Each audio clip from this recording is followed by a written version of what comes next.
Janakpur Jaynagar rail आजदेखि भङ्गासम्म गुड्ने, सोमबारदेखि दैनिक 6 पटक सेवा दिने, झापाको कन्काईमा साउन 1 गतेदेखि श्रुतिजन्य पदार्थ बेच्नेलाई 50,000 जरिवाना। मिटर ब्याज सम्बन्धी विधेयकमा छलफल गर्न रासोपाले बोलायो संसदीय दलको बैठक। यी प्रदेशमा आज भारी वर्षाको सम्भावना। यस्तो छ आजको मौसम। केपी बा युट्युब च्यानल सब्स्क्राइब गर्न ओलीको आग्रह। जुम्लामा चट्टान लागेर 50 वटा भेडा बाख्रा मरे। भारतबाट आयो पेट्रोलियम पदार्थको नयाँ मूल्य सूची। देशभर 53% रोपाइँ सकियो। सुदूरपश्चिम र कर्णालीमा लम्पी स्किनका कारण रोपाइँ प्रभावित। प्रधानमन्त्री एक साता बालुवाचारबाट ननिस्किने, सरकारी सहकारी पीडित र प्रहरीबीच झडप। गुटमा बाँधिएको रूपन्देही रासोपाभित्र किचलो, नेतृत्व हत्याउन दक्षिण कोरिया। बाढीबाट 30 को मृत्यु। पानी भरिएर सुरुङमा फँसे 19 जना। अमेरिकामा चर्को गर्मी, धेरै राज्य लुको चपेटामा। काठमाडौँमा सहकारी पीडितको प्रदर्शनमा प्रहरीको हस्तक्षेप। र मिटर ब्याज सम्बन्धी विधेयकमा छलफल गर्न रासोपाले बोलायो संसदीय दलको बैठक लगायतका आज दिनभरका केही महत्त्वपूर्ण ब्रेकिङ न्युजको साथमा म सन्तोष उपस्थित भएको छु। पुरा समाचार महत्त्वपूर्ण भएकाले अन्तिमसम्म हेरी हाम्रो हौसला स्वरूप भिडियोमा लाइक गर्दै कमेन्टमा कुन ठाउँबाट हेर्दै हुनुहुन्छ जानकारी गराउन नबिर्सिनुहोला। दर्शकवृन्द, राष्ट्रिय स्वतन्त्र पार्टीले संसदीय दलको बैठक बोलाएको छ। मिटर ब्याज सम्बन्धी विधेयक र केही नेपाल ऐनलाई संशोधन गर्न ल्याइएको विधेयकमाथि आफ्नो धारणा तय गर्न रासोपाले संसदीय दलको बैठक बोलाएको हो। 1 बजे संसद बैठक बस्नु अघि रासोपाले संसदीय दलको बैठक बोलाएको छ। मिटर ब्याज सम्बन्धी विधेयक छिटो पास गर्नुपर्छ भन्ने हाम्रो माग हो। नेपाल ऐनलाई संशोधन गर्न ल्याएको विधेयकमा पनि छलफल गर्न बैठक बोलाएका हुँ प्रमुख सचेतक सन्तोष परियारले भने। रासोपाले अघिल्लो बैठकमा आज मिटर ब्याज सम्बन्धी विधेयक नल्याए सदन अवरोध गर्ने चेतावनी पनि दिएको थियो। संसदको आजको कार्यसूचीमा मिटर ब्याज सम्बन्धी विधेयक समावेश गरिएको छ। त्यस्तै नेकपा एमालेका अध्यक्ष केपी शर्मा ओलीले आफ्नो युट्युब च्यानल केपी बा सब्स्क्राइब गर्न आग्रह गरेका छन्। आइतबार बिहान फेसबुक मार्फत उनले आफू 5,000 फिटभन्दा माथि उडिरहेको हेलिकप्टरबाट झरेको घटनालाई स्मरण गर्दै त्यस्तै आफ्नो जीवनका थुप्रै कुराहरू यही च्यानलमा राख्ने बताएका छन्। उनले भनेका छन्, 5,000 फिटभन्दा माथि उडेको हेलिकप्टरबाट झर्दा मलाई म बाँच्छु जस्तो लागेको थिएन। झरिसकेपछि आफूलाई जिउँदो पाउँदा हतार हतार आफ्ना हातखुट्टा छामी हेरे। आश्चर्य लाग्यो। म घाइते थिएँ तर जिउँदो थिएँ। मृत्युलाई हराउन सफल भएकोमा मन आनन्दित भयो। सफलताको अनुभूति गरेँ। बाँच्नु आफैमा एउटा सफलता हो। उनले मृत्युका मुखमा पुगेर बाँच्नु आफ्ना लागि अझ ठुलो सफलताको विषय रहेको भन्ने घटनालाई स्मरण गरेका छन्। उनले यस्ता अनुभवहरू मेरो युट्युब च्यानलमा सेयर गर्दै आइरहेको छु। आगामी दिनमा पनि म आफ्ना यस्तै अनुभवहरू बाँड्दै जानेछु। च्यानल सब्स्क्राइब गर्नुहोस् न है भनेर उनले रिक्वेस्ट गरेका छन्। त्यस्तै त भारतीय आयल कर्पोरेसनले नेपाल आयल निगमलाई पेट्रोलियम पदार्थको नयाँ मूल्य सूची पठाएको छ। नयाँ मूल्य सूची अनुसार पेट्रोलको मूल्य 34 पैसा घटेर र डिजलको मूल्य 2 रुपियाँ 47 पैसा बढेर आएको निगमले जनाएको छ। नयाँ मूल्य सूचीपछि निगम सबै पेट्रोलियम पदार्थमा नाफामा छ। पेट्रोलियम पदार्थमा प्रति लिटर 9 रुपियाँ तथा डिजेलमा 6.5 रुपियाँ निगमलाई नाफा छ। समग्रमा निगम पेट्रोलियम पदार्थमा पाक्षिक रूपमै करिब 1 अर्ब नाफामा छ। भारतीय आयल कर्पोरेसनले निगमलाई 15 दिनमा पेट्रोलियम पदार्थको नयाँ मूल्य सूची पठाउँदै आएको छ। सो अनुसार नेपालमा मूल्य समायोजन गर्नुपर्ने भए पनि निगमले समायोजन गरेको छैन। त्यस्तै हाल देशमा मनसुनी वायुको प्रभाव रहेको छ। मनसुनको न्यून चापीय रेखा सरदरस्थानको आसपास अवस्थित रहेको मौसम पूर्वानुमान महाशाखाले जनाएको छ। सोही मौसम प्रणालीका कारण हाल देशभर आंशिकदेखि सामान्य बदली रहेको छ। कोशी, बागमती र लुम्बिनी प्रदेशका 1-2 स्थानमा हल्का भारी वर्षा भइरहेको छ। महाशाखाका अनुसार आइतबार दिउँसो देशभर आंशिकदेखि सामान्य बदली रहनेछ। मध्य प्रदेशका थोरै र बाँकी प्रदेशका केही स्थानहरूमा हल्कादेखि मध्यम वर्षाको सम्भावना रहेको छ। कोशी, बागमती, गण्डकी प्रदेशका 1-2 स्थानमा मेघगर्जन, चट्यानसहित भारी वर्षाको समेत सम्भावना रहेको छ। आइतबार राति मधेस र लुम्बिनी प्रदेशमा आंशिकदेखि सामान्य बदली रही बाँकी प्रदेशमा सामान्यदेखि पूर्ण बदली रहनेछ। सबै प्रदेशका केही स्थानहरूमा हल्कादेखि मध्यम वर्षाको सम्भावना रहेको छ। बागमती र गण्डकी प्रदेशका 1-2 स्थानहरूमा मेघगर्जन, चट्यानसहित भारी वर्षाको सम्भावना समेत रहेको प्रदेश मध्य प्रदेश लगायत कोशी प्रदेशका तराई भूभागमा हावाहुरीको सम्भावना रहेको महाशाखाको मौसम पूर्वानुमान बुलेटिनमा उल्लेख गरिएको छ।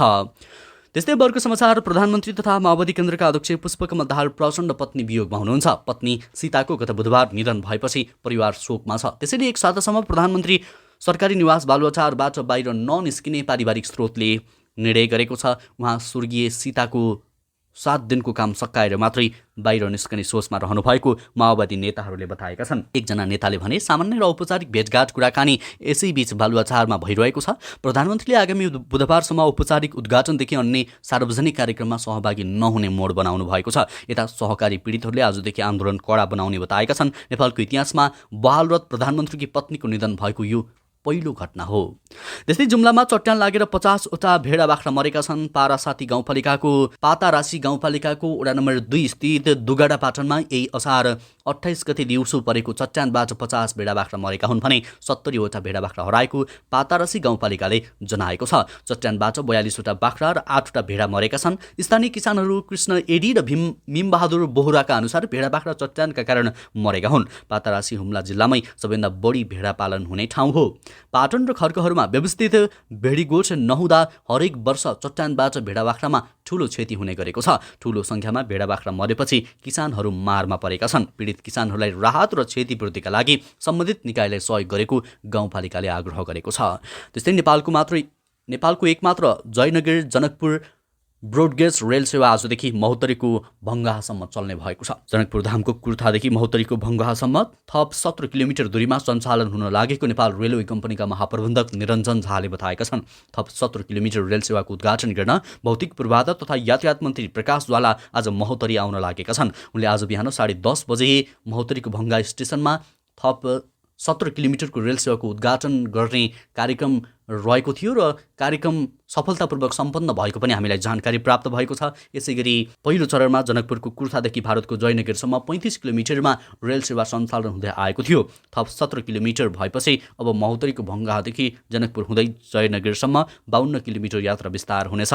भारत सरकारको आर्थिक सहयोगमा निर्माण भएको रेलको थप 17 किलोमिटर भागको निर्माण सम्पन्न भएपछि भारतको इरकन कम्पनी लिमिटेडले नेपाल रेलवे कम्पनीलाई जेठ 18 गते हस्तान्तरण गरेको थियो। ब्रोडगेज 2 सेट रेल 19 चैत 2078 देखि सञ्चालनमा आएको थियो। सुरुमा पटक पटक जनकपुरदेखि जयनगर जाने र आउने सेवा दिँदै आएकोमा रेल गत वर्ष मङ्सिरदेखि दुवै रेल दिनको 2 पटक आउने र जाने गरी सेवा दिइरहेको छ। त्यस्तै सहकारी पीडितहरूले आन्दोलनका क्रममा सडकमा अवरोध पुर्याएको भन्दै प्रहरीले केही दिन पीडितहरूलाई नियन्त्रणमा लिएको छ। आइतबार बिहान माइतीघर क्षेत्रमा र्याली निकाल्ने क्रममा सडकमा अवरोध पुगेपछि त्यहाँको सडकमा केही बेर यातायात अवरुद्ध गरिएको थियो।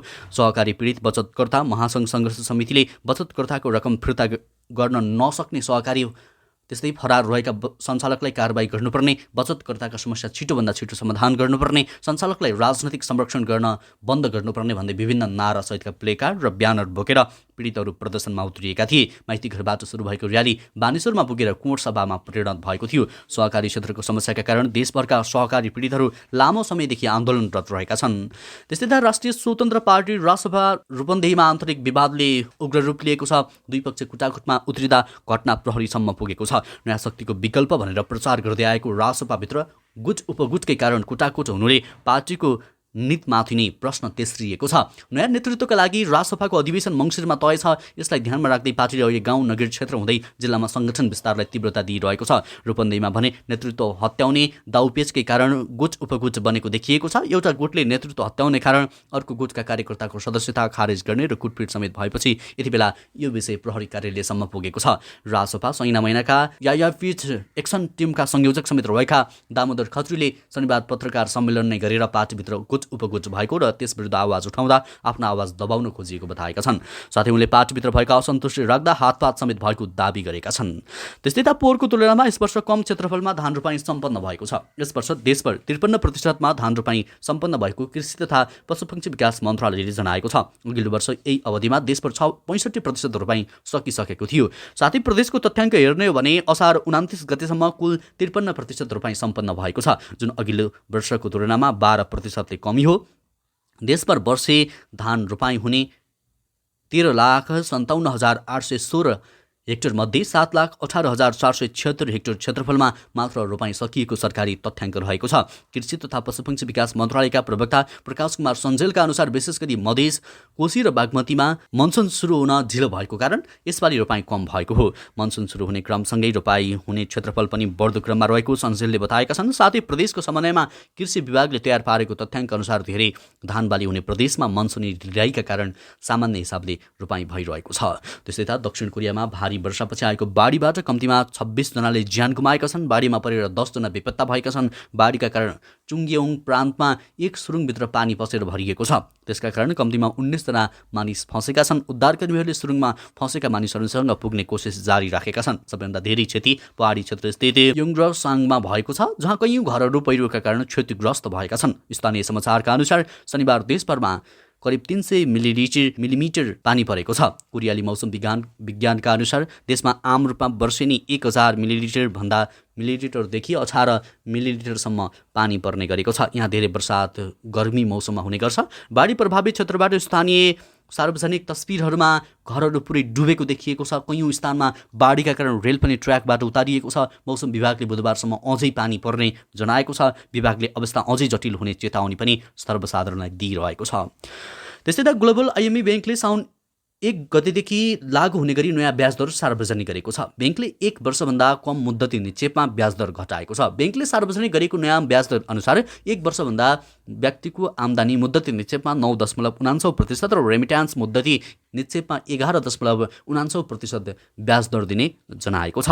त्यस्तै 3 देखि 6 महिनाको व्यक्तिगत निक्षेपमा 9% र 6 महिनादेखि 1 वर्षसम्मको व्यक्तिगत निक्षेपमा 9.50% ब्याज दिने जनाएको छ। ब्याङ्कले बचततर्फ ग्लोबल रेमिट्यान्स सेभिङ अकाउन्टमा सबैभन्दा बढी अर्थात् 9% ब्याज दिने जनाएको छ। सोचे जस्तै ब्याङ्क खाता र सबै नेपाली ब्याङ्क खाता नामक बचतमा 7% र ग्लोबल ज्येष्ठ नागरिक बचत खातामा 6% ब्याज दर दिने जनाएको छ। साथै अन्य सबै बचत खातामा 5% ब्याज दर तोकेको छ।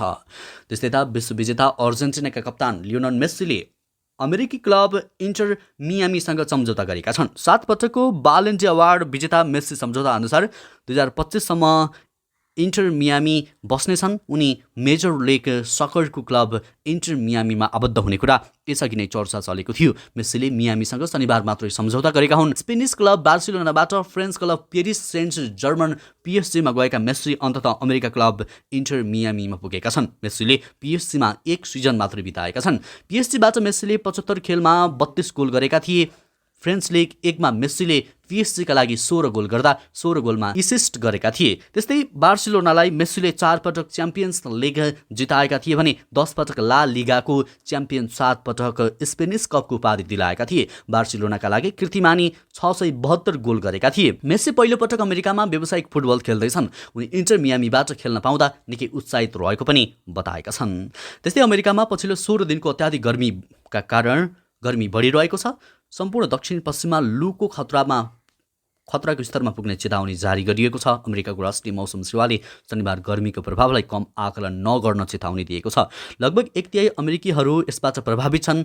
फ्लोरिडियादेखि क्यालिफोर्नियासम्म र अहिले वासिङटनमा पनि गर्मीको लहरको चपेटामा छ। क्यालिफोर्नियाको डेथ भ्यालीमा तापक्रम 53 डिग्री सेल्सियस पुग्ने अनुमान गरिएको छ।